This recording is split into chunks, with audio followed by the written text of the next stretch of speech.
baru-baru je sampai tempat makan yang popular. Nama dia Nasi Bambu Sungai Kelah. Kalau kau dari utara, nak datang sini senang je. Kau masuk exit Sungai. Lepas tu traffic light, kau ke kanan. Lepas tu dia ada, kau jalan depan sikit je.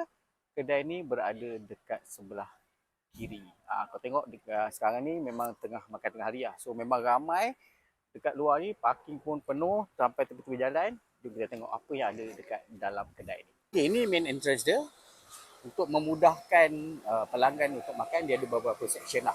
Dekat sini kau boleh order lebih kepada macam coconut, air nyok lah senang. So dia ada banyak pilihan, kau kena shake lawa dulu semua. Dan kalau kau minum coconut biasa, harga dia murah je, RM3.50. Okey, dekat sebelah kanan saya ni lebih kepada sudut grill corner lah. So kat sini ada macam-macam yang grill, kambing, ayam, ikan, apa lagi? Sotong pun ada. So ini kalau kau suka grill, memang ada banyak pilihan. Even macam aku tu macam ayam percik pun ada kat situ. Memang meriah kat sini. So kalau kau dekat ke belah kiri kau pula, okey, ini ada banyak gila lauk weh. Lepas tu apa yang bestnya, dia dah letak sekali harga kat situ. So tak payahlah kau nak fikir-fikir berapa harga kan. Contohnya macam sup tulang lembu ni harga RM16, 96 sen. Termasuk dengan AS60, 6%. So kat sini ada gulai kawah kambing bumbuk. Ini antara menu dia yang popular lah. Okay, lepas tu ni macam-macam makanan Melayu yang you can think of. Semua ada kat sini sebenarnya. Kan? Ni macam-macam lah, kau pilih je lah, sampai ramai makan kau pilih je lah. Lepas tu sambal pun ada, whatever semua. Okay, so nasi yang unik dekat sini ni lah, nasi kukus bambu. So maksudnya dia masak dalam dalam buluh lah, basically lah kan. Macam tu, nampak?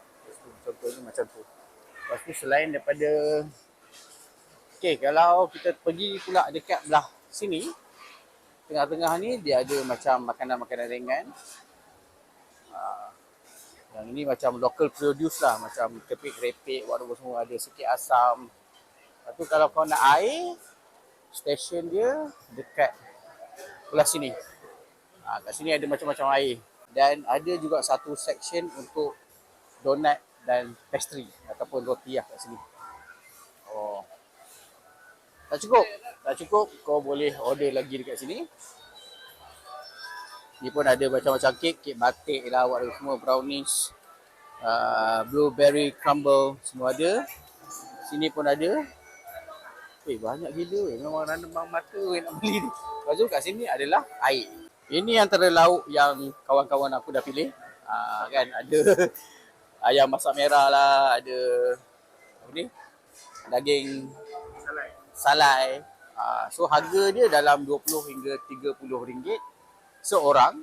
Tapi depends atas apa lauk yang kau nak lah. Okay, so dia kata aku dah try sikit tadi, boleh kata sedap juga.